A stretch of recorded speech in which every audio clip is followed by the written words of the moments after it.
Et salut les amis, comment allez-vous? En tout cas, moi ça va bien, et on se retrouve pour une vidéo nostalgie. Je ne parle pas beaucoup de jeux vidéo sur ma chaîne, même jamais. J'ai juste fait un let's play sur Man of Medan, que vous pouvez voir ici en suggestion ou en fin de vidéo. Mais le jeu que je vais vous parler aujourd'hui est mon premier jeu de PS2. Et comme je l'ai reçu à un Noël, c'était justement l'occasion d'en parler. Je vais arrêter de faire durer le suspense plus longtemps. Et voici mon premier jeu de PS2, c'est celui-ci, Arthur et les Minimoys. Un jeu que je kiffe. Mode histoire qui reprend celle du film, et avec beaucoup de choses en plus. Le mode aventure est génial, et les graphismes sont très bien. T'as plus ça sur PS4 maintenant, mais ça reste super bien fait. J'ai eu ce jeu en 2007, il me semble, à Noël 2007, où j'ai reçu la PS2 en même temps, que j'ai revendu malheureusement. De toute façon, quand j'aurai les moyens, je me rachèterai de la PS1 à la PS3, plus des consoles Nintendo. Oui, mais Clément, ça sert à rien, il y a déjà des émulateurs gratuits. Oui, certes, mais pas pour toutes les consoles encore. Et j'ai envie de les collectionner.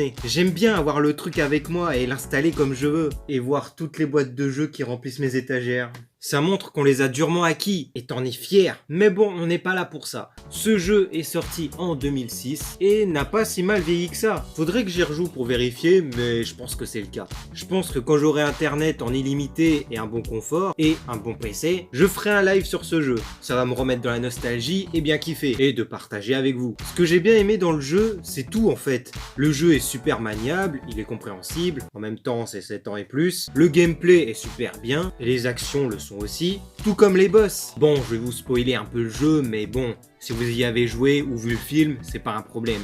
Même si cette phase n'est pas dans ce dernier. Mais bon, bref, ça fait rien. Le combat de boss que je préfère, c'est celui où nos trois compères vont entrer à Nécropolis, là où vivent les Séides et Malthazar pour ceux qui s'en souviennent, et on se retrouve bloqué par une porte. Ah oui, en parlant de ça, tu as quasiment ça dans tous les niveaux du jeu. Tu dois battre des séides porteurs de clés pour pouvoir passer. Et cette phase, je la trouve super cool et assez jouissif. Le jeu est pas très compliqué quand t'as le coup de main, mais t'as du challenge. Et justement, en revenant au combat de boss que je préfère, on doit grimper en haut de l'échafaudage avec Arthur pour pouvoir terrasser le séide ailé, en alternant avec Betamesh et Selenia, ce que je trouve très cool. Maintenant que j'y pense, GTA V a le même système. Je sais pas si ce jeu est le premier où tu incarnes 3 personnages dans une histoire, alors dites-moi en commentaire si je me trompe ou non. Après avoir battu le séide, on récupère la clé et on déverrouille le premier cadenas. Et je crois qu'ensuite, on doit se battre contre Darkos, qui est assez chaud à battre. On doit le faire détruire l'échafaudage pour que ça lui tombe sur la gueule. Et après avoir fait ça, je crois qu'ensuite tu récupères les 2 autres clés assez facilement et tu passes. Et ça, c'est une phase que j'ai fait le plus de fois dans mes souvenirs. J'aurais pu parler d'autres niveaux de combat, comme par exemple contre le pince-oreille, qui est génial avec ses QTE, les phases sur le moustique, le dernier niveau avec la voiture, qui était assez chaud quand même, et plein d'autres. Les phases d'aventure énigmes sont très bien aussi, quand tu dois bouger des miroirs, te déplacer avec une coccinelle, etc.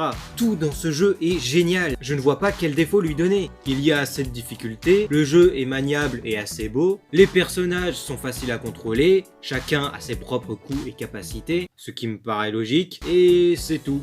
Je sais pas quoi rajouter de plus. Ah oui, les cinématiques. Des fois, on alterne film et jeu, et des fois, on avait juste des bonnes cinématiques. Moi, perso, je lui mettrais un 20 sur 20 pour le moment. Faut que j'y rejoue pour pouvoir me refaire un avis, et ce sera en live, quand je pourrai. Quoi rajouter d'autre maintenant ?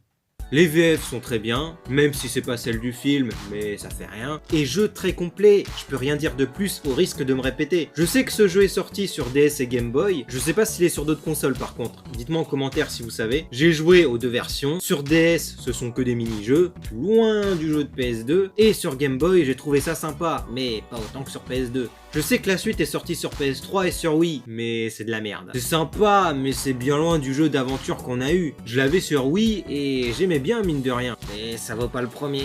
Car ce sont des mini-jeux, et en même temps, il n'y avait pas vraiment d'aventure dans le deuxième film. Faudrait que je me remette les films à l'occasion, mais bon, en ce moment, c'est pas possible. Sur ce, la vidéo va s'arrêter là. Dites-moi en commentaire si vous avez déjà joué à ce jeu. Si c'est pas le cas, je vous le conseille fortement. Vous téléchargez un émulateur de PS2 et téléchargez le jeu. Lâchez des pouces bleus, abonnez-vous et partagez la vidéo et la chaîne. Je pense que je ferai d'autres vidéos nostalgiques comme ça, car j'ai encore 2-3 jeux à vous parler. Alors pour cela, activez la cloche. Vous pouvez venir me suivre sur Instagram et Twitter, les identifiants sont dans la description. Vous pouvez venir me soutenir sur Tipeee et Utip. Sur Tipeee, vous me faites un don, et sur Utip, vous regardez une pub gratuitement et je gagne un peu d'argent. Et sur ce, je vous dis à la prochaine, et salut!